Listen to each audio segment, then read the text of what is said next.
Trump delivering a historic speech in Saudi Arabia today with a strong emphasis on uniting in the fight against terrorism. His message to terror supporters was very simple. If you choose the path of terror, your life will be empty, your life will be brief, and your soul will be fully condemned. Joining me now is former Navy SEAL, Fox News contributor, and the author of The Operator, Rob O'Neill. So he put it in these terms. He said, "This is good versus evil. It's not about Christian and Jewish and Islam. It's really about barbarians versus civilization." Yes, it's about part of the ideology that's been hijacked. And he said that we're not going to be able to kill our way to it. We're going to need your help.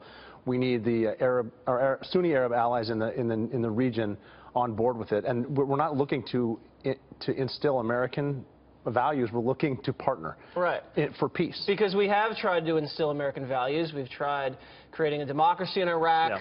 Yeah, we've tried elections in other countries. Hasn't gone that smoothly. I think President Trump's acknowledging that there's limitations to that and saying, you know, you guys can still have your culture, but that culture is going to die if you guys don't do something about exactly right. the terrorists. And this is nice to see finally, a lot of times we don't learn from our history. We're learning from it now, and we're learning that we need. A lot of these terrorists, I've dealt with them in Iraq, Afghanistan, Pakistan.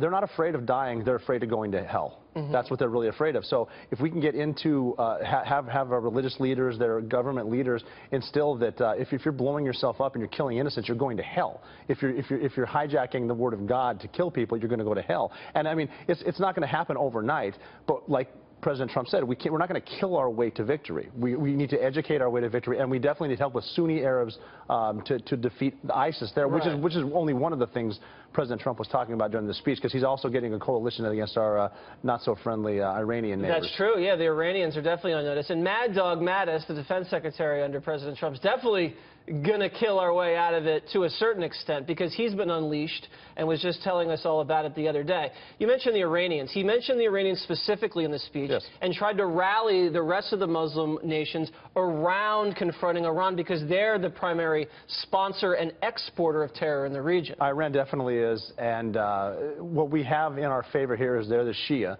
and the Sunnis and the Shia don't get along too well. And Saudi Arabia is worried about the nuclear potential that we gave to Iran, as is Israel, which is neat and interesting, because this will be some stuff up front, but on the back channels, we'll have people like, hopefully, Saudi Arabia, Egypt, maybe some of the other, United Arab Emirates, negotiating with Israel.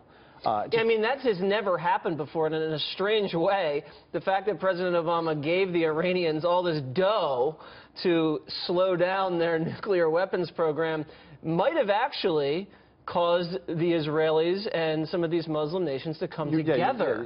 It should, because right now with the Iranians, because of the vacuum in Iraq, what they're doing with the Iranian-backed Shia government in Baghdad, and then all the Revolutionary Guard and the Shia rebels partnering with Hezbollah all the way to the Mediterranean Sea, and then they have the Houthi rebels that are Shia-backed, Iranian-backed, the Houthi, which is always a great word.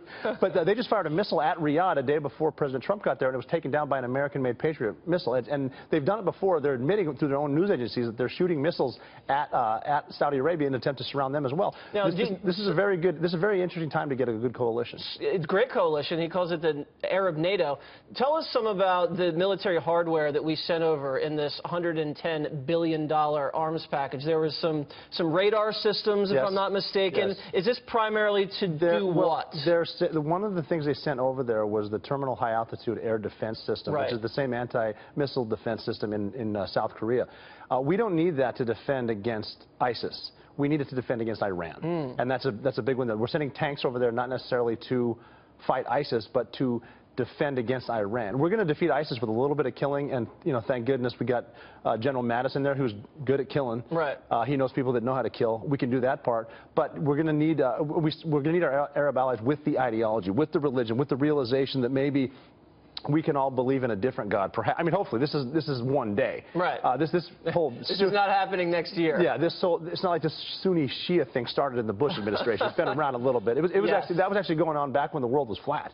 Believe that. Yeah, the good old days. But you mentioned, it's so funny, the cradle of civilization back then. This was a huge trade route through to Asia, through the Mediterranean, into Europe. There's these great shipping lanes, and I think the president addressed this in his speech and said, let's get back to making people rich again. There's nothing wrong with that, and they have interest in that, too. And I've even heard it before, and I've had friends tell me before, when working with some of our Arab allies in Afghanistan and in Iraq, actually yelling at them, saying, look at Dubai.